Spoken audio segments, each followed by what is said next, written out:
Good morning, everybody. I'm Adrian, and this is, of course, Cash in Your Life. So today I wanted to talk about something quite important. With the pandemic affecting the food supplies all over the country and all over the world, I thought it's something important to talk about in response to meal planning. People have lost their jobs. People don't have the disposable income that they used to. So therefore, you need to be a little bit more aware of what you are spending on food and what your grocery bill is. So one of the things I thought of is talking about something called reverse meal planning.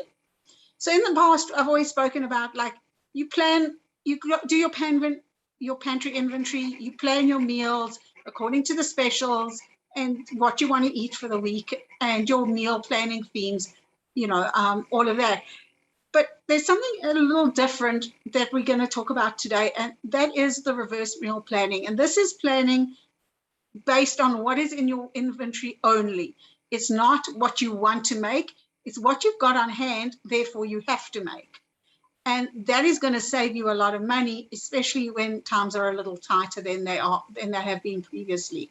So, and this is one of the reasons why I say that doing an inventory of your pantry cupboard, your grocery cupboard, your fridge, your freezer every month is so important.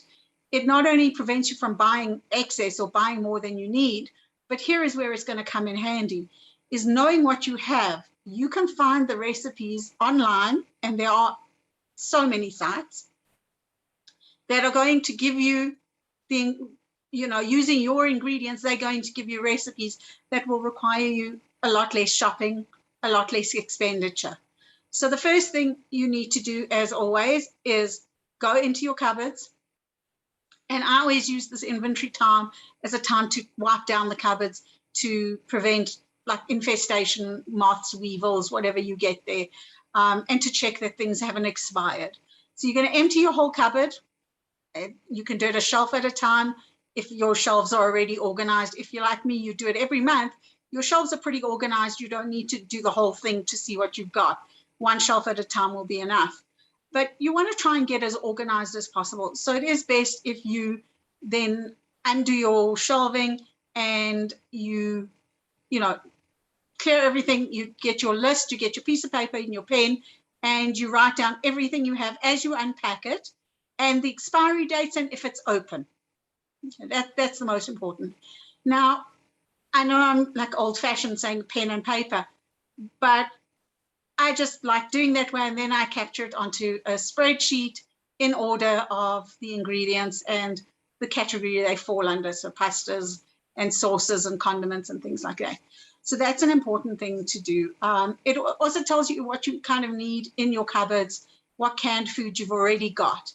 So I've always said that a standard cupboard should have tomato and onion mix, or at least chopped tomatoes, some kind of packet soups, because they make the most amazing gravy bases, your different pastas, spaghetti and macaroni, most popular, especially if you've got smaller kids, but the shapes as well just make for nice fun. Your lasagna sheets, and like I know the first time I did my inventory, I found 4 boxes of lasagna sheets because every time I went to the shops, I bought 2 more boxes.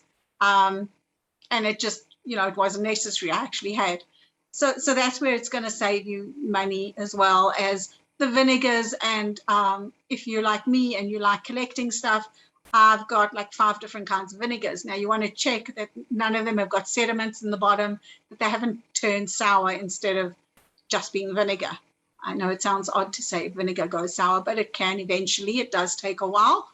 But those are the kinds of things you want to know that you have. You want to know that you've got enough sugar, that you've got enough salt, you've got enough sweetener, whatever it is you need to do your meal plan for the month or for the week, even if it is just a week. Most people find weekly meal planning a lot easier. I find monthly meal planning easier for me, but then I have been doing it for about 7 years now. So maybe that's why I'm finding it easier. Also, keeping your costs down, you want to plan for things like breakfast, lunch, supper, the snacks if you've got people at home. If people are working from home, you kind of do need more food there. You need more snacks. Very cheap, very easy snack is to always have popcorn seeds in your cupboard in an airtight container and that kind of thing. If you have or live in a place where you tend to get a lot of infestation, my suggestion, and it's not exactly a money saving thing, kind of a money spending thing, but is to have the cling wrap or cling film that when you open a package, you wrap it with cling film properly so that you don't get these infestations, especially if you don't have containers like the picture in the back where you can store everything beautifully and not neatly. You know, not everybody can do that. Not everybody has that kind of cupboard. And it's better to also keep everything in categories. Now, if you've got a small cupboard like I do, then my categories are liquids at the bottom. Then I've got my dry goods, so my pastas and rices and the poppadoms and that kind of thing in the second one. And in the third shelf, I have the canned goods. Any packets, powders and stuff like that are also, they either go with the pasta, so your dry goods, or you can put them on a separate shelf. My top shelf is all my baking requirements. I don't do a lot of baking, so it doesn't matter that they're right at the top. You know, I bake once every 3 weeks. I bake my breads, and then I freeze them, you know, so I have the raw dough, I shape it, and then it's in the freezer, and I take it out on the day I want to bake it. So that saves me time doing that. That to me is your best bet on keeping your grocery bills down. Planning, so as I said, we're planning based on what we have, not what we want to have. And that is going to help you save a lot of money. Also, please remember, once again, and I say this in every meal planning video, just because something is on special does not mean you need to buy it. If you are not going to be able to either freeze it or use it that week, there is no point to it. So the other day I saw at one of the shops, the low-fat milk had been marked down 2 liters for R5 because it expired that day. Well, for me, it's not a problem. I have the space in the freezer and we use 2 liters a day, so it's not going to go off. But if you're not using 2 liters a day, then it's not worth your while buying that, unless you have enough extra bottles to decant and freeze that way. Then you can take out a little bit at a time. So that is when you've got to look at things. Buying what's those specials? If you buy 2, the third one is free. Well, if you're not going to use the first 2, the third one's going to waste anyway, so don't bother buying it. And those are the kind of things you've got to be aware of. You've got to be very aware of. Another meal planning, reverse meal planning thing is having a look what's in your fruit and veg basket. If you've got carrots that are slightly wilted, then they're still good, but they're not good enough for a salad, say, then turn them into carrot and ginger soup. Turn them into carrot and apple soup. Turn them into mashed carrots. Freeze them. You know, slice them. What you do is you slice them, you blanch them, you put them in packets, and you freeze them, and you've got frozen carrots for the future. And it stops you from throwing things away. Potatoes, don't let them go green. If you see they're starting to not look as great, there comes your mashed potatoes. They're the perfect potato for that. Those kind of things.